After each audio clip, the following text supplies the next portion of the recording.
এই সূরাটি আয়তনে ছোট হলেও মর্যাদার বিচারে কোরআনে কারীমের শ্রেষ্ঠতম সূরাসমূহের মধ্য থেকে অন্যতম।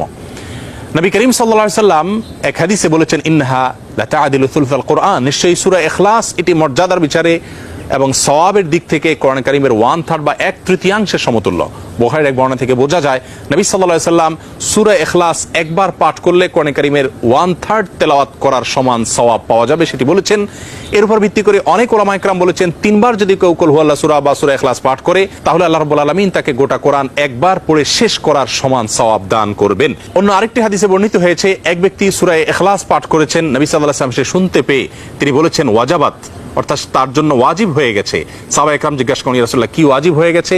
তিনি বলেছেন তার জন্য জান্নাত ওয়াজিব হয়ে গেছে, জান্নাত আবশ্যক হয়ে গেছে। অন্য একটি বর্ণনায় তিনি বলেছেন, যদি কেউ 10 বার সূরা ইখলাস বা কুল হুয়াল্লাহ সূরা পাঠ করে আল্লাহ রাব্বুল আলামিন তার জন্য জান্নাতে একটি প্রাসাদ নির্মাণ করবেন। মসজিদে কুবার একজন ইমাম নিযুক্ত ছিলেন, যিনি প্রতি রাকাত ফরজ নামাজে সূরা ফাতিহা পাঠ করার পর যখন অন্য সূরা মেলানোর অপশন আসে তিনি প্রথমে সূরা ইখলাস পাঠ করেন, এরপর অন্য সূরা পড়েন। সাহাবা একরাম এবং সেই মসজিদের মুসল্লিরা নবী সাল্লাল্লাহু আলাইহি ওয়াসাল্লামের কাছে বিষয়টি উত্থাপন করলেন এবং তারা জানতে চাইলেন কেন তিনি এমনটি করেন। সূরা ইখলাস এটি তো প্রত্যেক রাকাতে পড়াটা বাধ্যতামূলক নয়, সূরা ফাতিহার পর তিনি নিয়মিত এটি কেন করেন? সেই ইমামকে ডেকে নবী সাল্লাল্লাহু আলাইহি ওয়াসাল্লাম জিজ্ঞাসা করলেন এর কারণ সম্পর্কে। তখন তিনি বলেন, ইয়া রাসূলুল্লাহ, আমি সূরাটাকে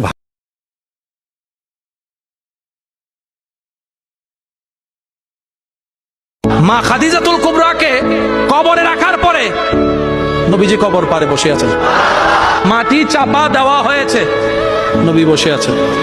সাহাবায়ে কেরাম বলে, ইয়া রাসূলুল্লাহ অনেকক্ষণ হয়েছে, এবার আসেন ঘরে।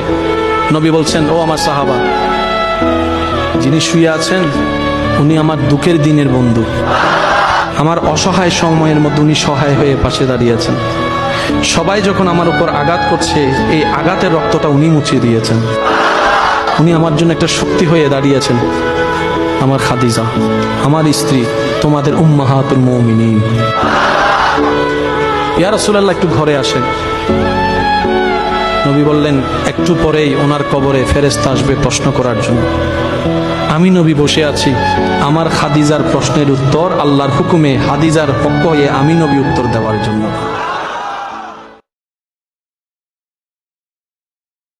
আল্লাহর কসম, নবীজি বলছেন আল্লাহর কসম, তোমার দ্বারা যদি একজন ব্যক্তি হেদায়েত পায়, আল্লাহর পথ পায়, আখিরাতের সন্ধান পায়, নবীজি বলছেন তাহলে এটাই গোটা আরবের সমস্ত দামি ওট তোমারে হাদিয়া দেওয়ার চাইতে কোটি গুণে উত্তম।